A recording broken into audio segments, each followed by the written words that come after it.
नमस्कार। India debate में आप सबका स्वागत है। मैं हूं आशुतोष पाठक।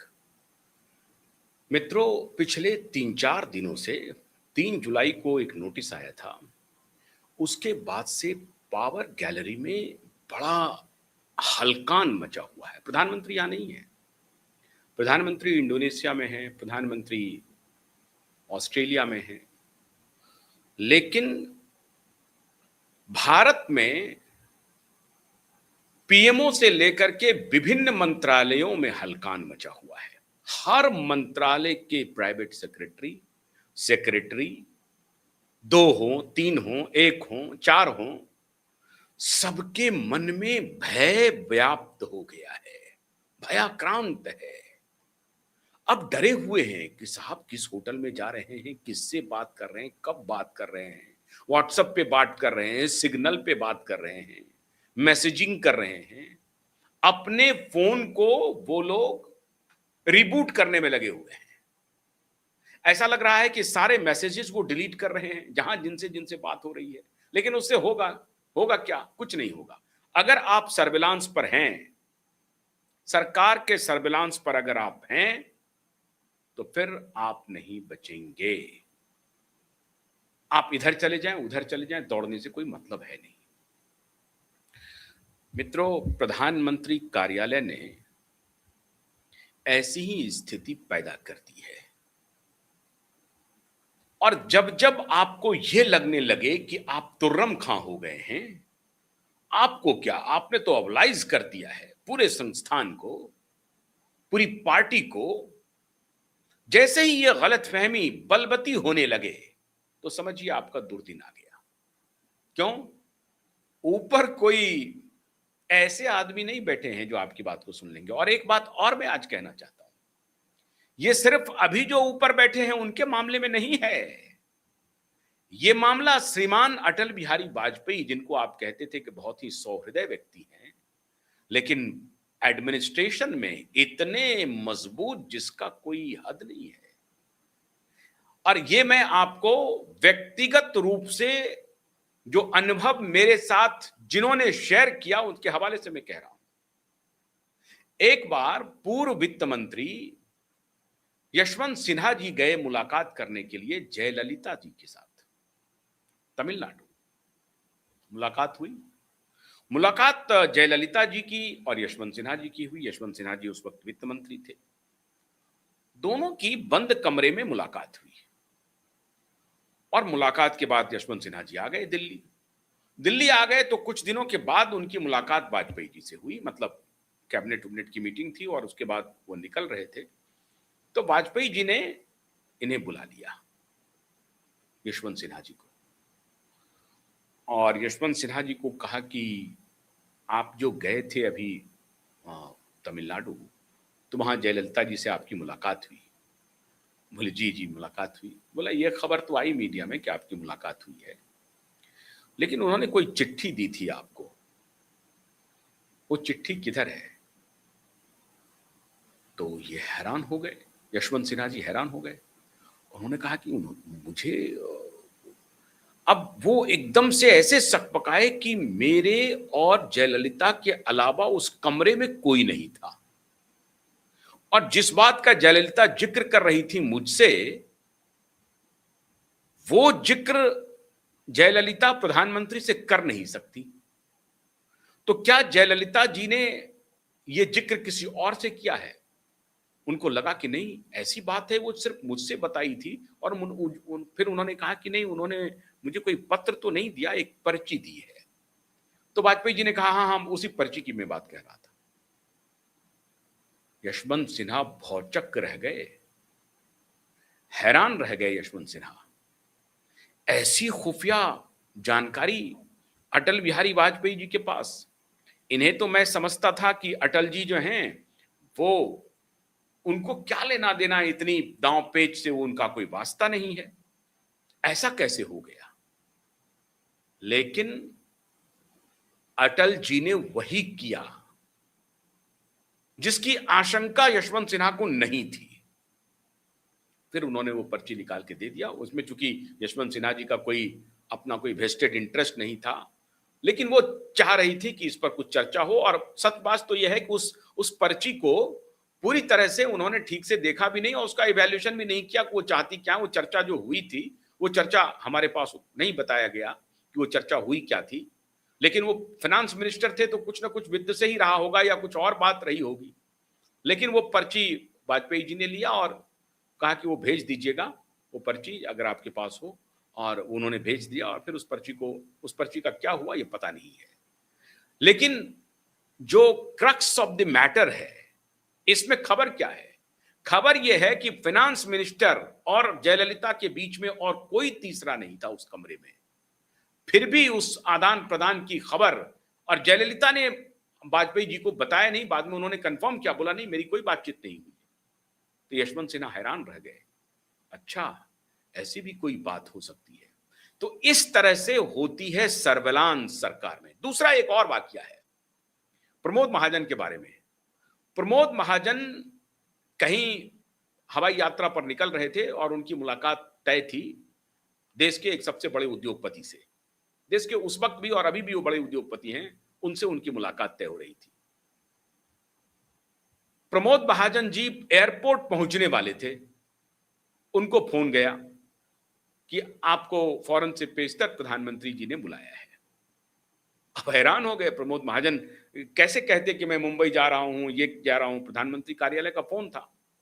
प्रमोद महाजन जी को उल्टे पांव लौटना पड़ा और उन्होंने कहा कि आप जिस संदर्भ में जा रहे हैं बातचीत करने के लिए उसको रहने दीजिए। प्रमोद महाजन भी हैरान रह गए। इस तरह से खुफिया काम होता है सरकार में, इस बात को ध्यान रखना चाहिए। मैंने ये दो दृष्टांत इसलिए दिया कि आप सरकार को हल्के में मत लीजिए। कहां क्या चल रहा है इसकी पूरी जानकारी प्रधानमंत्री कार्यालय को होती है और प्रधानमंत्री कार्यालय अपने तरीके से अपनी एजेंसी को एक्टिवेट करके रखती है। तो ऐसा नहीं है कि खाली मोदी कर रहे हैं, ये गलतफहमी मत पालिए। इंदिरा जी भी यही काम करती थी, राजीव जी भी करते थे। सारे लोगों का एक तंत्र होता था और सरकार के जो मुखिया हैं उनके नीचे ये काम करते हैं और ये उनके आंख कान नाक होते हैं। वो उनको समय समय पर जानकारी देते रहते हैं कि सरकार के अंदर क्या चल रहा है, बाहर क्या चल रहा है। इसको नजर में रखना पड़ेगा। तो पूर्ववर्ती सरकारों में भी इसी तरीका का होता रहा है। मैंने आपको जो उदाहरण दिए ये अटल बिहारी वाजपेयी के उदाहरण हैं, जिनको आप एकदम से उदार मना, सहृदय मना व्यक्ति कहते थे, लेकिन प्रशासन में उनकी जो दक्षता थी वो अनपैरेलल थी। और इसीलिए लोग कहते हैं कि नदियों को जोड़ने वाली योजना हो या स्वर्णिम चतुर्भुज योजना हो सड़क की, ये सब वाजपेयी जी के दिमाग की उपज थी और वो एक विजनरी प्राइम मिनिस्टर थे और इस तरह के काम को आगे बढ़ाने में बड़ी दक्षता थी उनकी, क्योंकि प्रशासनिक कौशल भी उनके पास मौजूद था। अब जब पूर्ववर्ती सरकारों में ये था तो मोदी है साहब। मोदी के शासनकाल में आपने ये लिबर्टी कैसे ले ली कि आपको लगा कि आप तीसमार खां हो गए हैं? आपने सांसदों की टैली बढ़ा दी है, आपने कमाल का काम कर दिया है, टीएमसी को तोड़ दिया। अरे टीएमसी को आप कौन होते हैं तोड़ने वाले? ये टूटा है तो मोदी के नाम पर टूटा है, शाह के नाम पर टूटा है, टूटा है तो शुभेंदु के नाम पर टूटा है। शुभेंदु ने बड़ी पिवटल रोल प्ले किया है इसको करने में। आप कहां से आ गए खामखा? आपको एक टास्क दिया गया था, आप करिए इस काम को, और आप तो आए, आपके प्यादे भी आ गए साहब। प्यादे एकदम से तड़पड़ाने लगे, सातवें आसमान में उड़ने लगे और उनको लगने लगा कि अरे हम तो अब पार्टी को देखिए, पार्टी के लिए तो हम इनएविटेबल हो गए हैं, इनविंसिबल हो चुके हैं, मुझे कोई हरा नहीं सकता, मुझे कोई हटा नहीं सकता, इंडिस्पेंसिबल हो गए हैं, मुझे उठा करके कोई फेंक नहीं सकता। ऐसा भाव अधिकारियों के भी मन में आ गया, प्राइवेट सेक्रेटरीज के भी मन में आ गया और यही चलने लगा। तो इस चलन को प्रधानमंत्री के कार्यालय ने कट शॉर्ट कर दिया, नेस्त नाबूद कर दिया, टर्मिनेट कर दिया, कहा जाइए यहां से, आपकी जरूरत नहीं है। आप हैरान हो जाएंगे, ये दो घटना अभी आप सोशल मीडिया पे देख रहे होंगे कि नितिन नवीन जी जब यात्रा कर रहे थे वैष्णो देवी का, तो बीच में ही उनको फोन आया। बल्कि वैष्णो देवी की 2 दिन की यात्रा थी, तो पहले दिन उन्होंने पूरा श्रीनगर में जो उनका कार्यक्रम लगा हुआ था, पूर्व विधायकों से मिलना, विधायकों से मिलना और बाकी कार्यकर्ताओं से मिलना, और जम्मू कश्मीर के लिए एक ब्रॉडर रोड मैप वो तैयार कर रहे थे, इसकी मीटिंग हो रही थी, दूसरे दिन उनकी यात्रा थी मां वैष्णो देवी की का दर्शन का।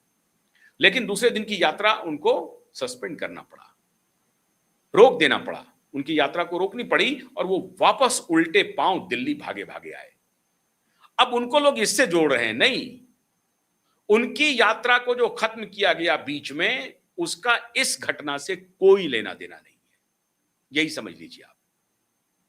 ये जो श्रीमान भूपेंद्र यादव जी के 4 सिपह सालारों को रास्ता दिखाया गया, उसका नितिन नवीन को जो कॉल गया था उससे कोई लेना देना नहीं है। नितिन नवीन का कॉल जो था वो और भी अति महत्वपूर्ण था, अति महत्वपूर्ण था।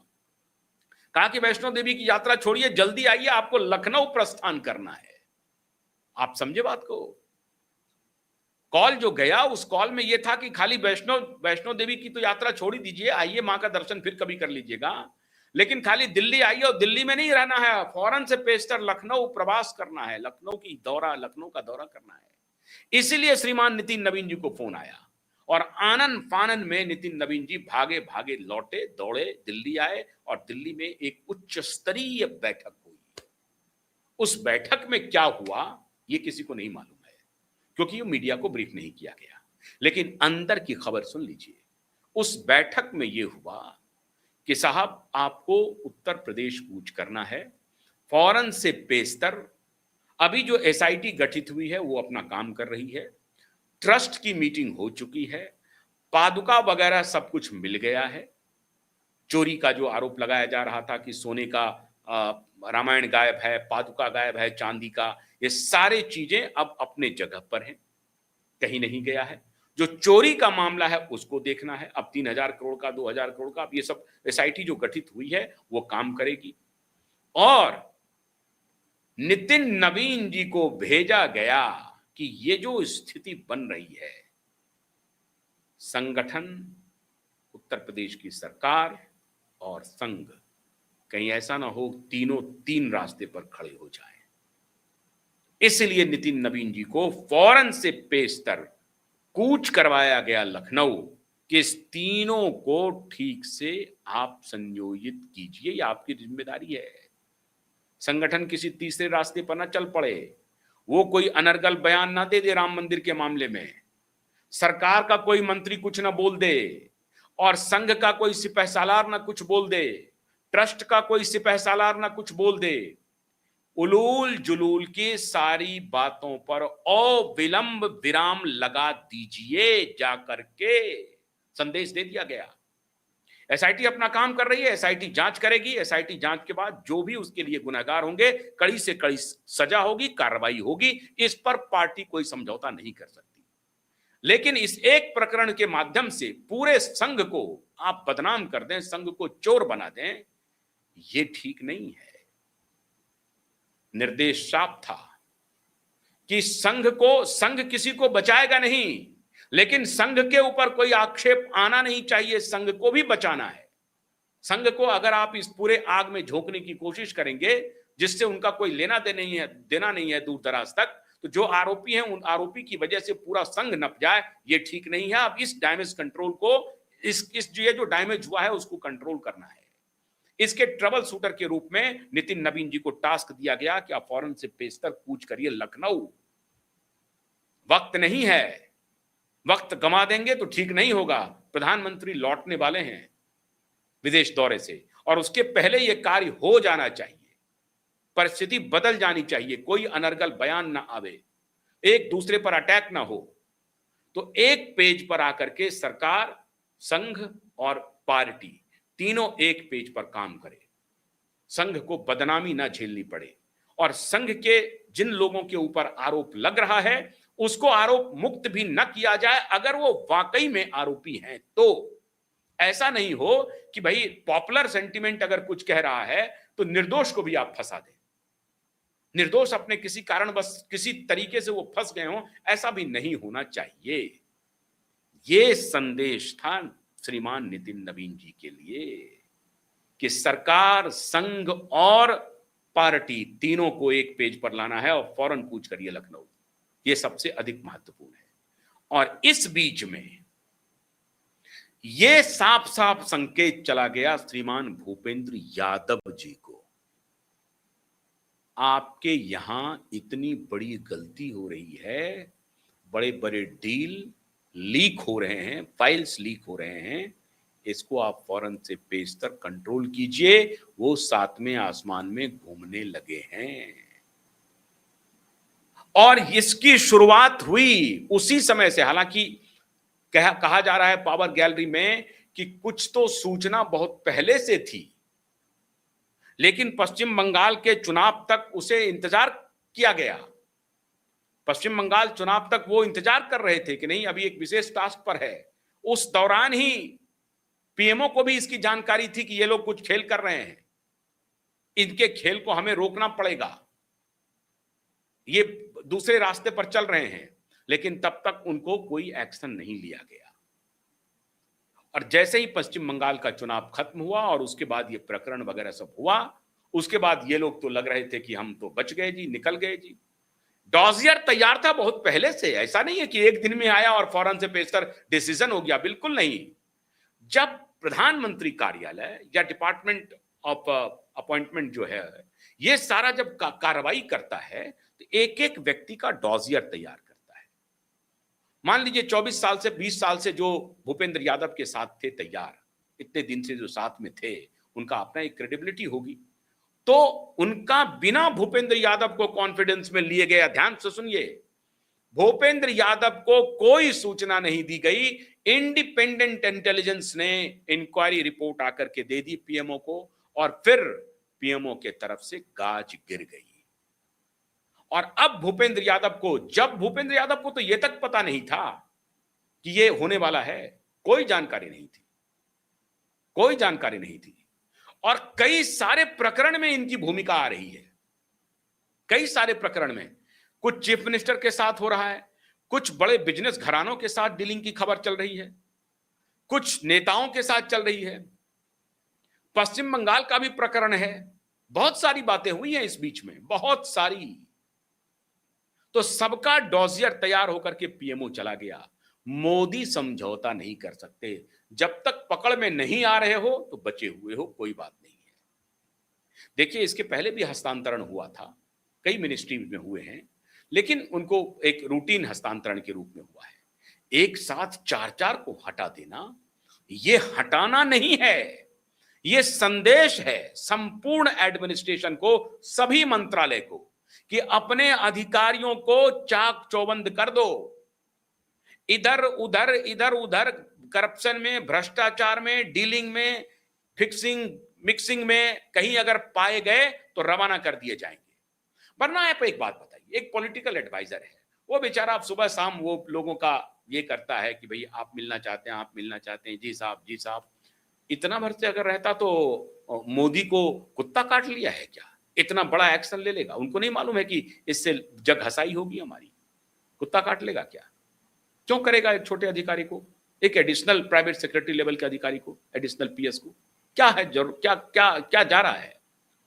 कोई तो बड़ी बात हुई होगी, और यही बड़ी बात है। तीन चार जो प्रकरण आ रहे हैं, बिजनेसमैन के साथ क्या डील हुई, नेता के साथ क्या डील हुई, कुछ चीफ मिनिस्टर के साथ कुछ चर्चा चल रही है। अब एग्जैक्ट जो है इन्हीं चार में से बात है, ये पावर गैलरी में आ चुकी हैं, यही चार पांच प्रकरण है, इसी में से कोई एक है। लेकिन कौन एक है ये तो पीएमओ ने ब्रीफ किया नहीं है। लेकिन ये चार पांच प्रकरण, अब उसमें आप अंडमान निकोबार की भी बात हो रही है, तो किस बिजनेस घराने के साथ उनकी डील चल रही थी, कौन से फाइल को वो आदान प्रदान कर रहे थे, किस नेता के साथ डील चल रही थी, किस चीफ मिनिस्टर के साथ डील चल रही थी, क्या डील चल रही थी, है ना? आईएएस भी हट गए, जो सेक्रेटरी थे सचिवालय सर्विस के उनको भी हटा दिया, पॉलिटिकल को तो टर्मिनेट ही कर दिया। तो साधारण घटना नहीं है। इसीलिए मोदी के पीएमओ ने संदेश दे दिया कि आप तुर्रम खा नहीं है, कि आप कुछ भी कर लें, और आपको अगर ये गैस भर जाए कि अरे हम तो कमाल है इतने सांसदों का जुगाड़ कर दिए, तो ये गलतफहमी हटा लीजिए, आपने सांसदों का जुगाड़ नहीं किया है। भूपेंद्र जी यादव को सीधा संकेत है, भूपेंद्र जी यादव पजामे में रहिए, अपने अधिकारियों को कहिए। और अधिकारी के सहारे भूपेंद्र जी यादव को यह संकेत दिया गया है पीएमओ की तरफ से, ध्यान रहे इस तरह का कोई भी अनर्गल बात करेंगे जिसका लॉन्ग रन में सरकार के इमेज पर, सरकार का इमेज सवाल के घेरे में आएगा, तो यह बर्दाश्त नहीं किया जाएगा। आप समझ लीजिए, यह सरकार के इमेज का सवाल है और प्रधानमंत्री अपने इमेज से समझौता नहीं कर सकते हैं, सरकार के इमेज से समझौता नहीं कर सकते हैं। No nonsense, zero tolerance against corruption और अगेंस्ट मिक्सिंग फिक्सिंग। तो ये टोटल मिक्सिंग फिक्सिंग और करप्शन का ही मामला था जिसको सरकार ने, पीएमओ ने समय रहते पहचान करके फौरन से पेशतर एक्शन कर दिया।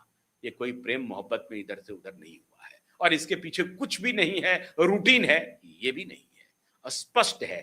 करप्शन, मिक्सिंग फिक्सिंग, यही 2-3 बातें हैं, बस इसके अलावा कुछ नहीं है। अब मिक्सिंग फिक्सिंग का एग्जैक्ट डिटेल, करप्शन का एग्जैक्ट डिटेल जब तक सरकार की तरफ से और कोई आता नहीं है तब तक बता नहीं सकते हैं। हम हालांकि कोशिश कर रहे हैं जानकारी लेने की कि एग्जैक्ट मिक्सिंग फिक्सिंग किसके साथ थी, कहां थी और करप्शन का स्केल क्या था। यही 2 बातें हैं, इसके अलावा कुछ नहीं है। तो इंतजार कीजिए, बाकी जानकारी हमने आपके साथ शेयर की। बहुत बहुत शुक्रिया, नमस्कार।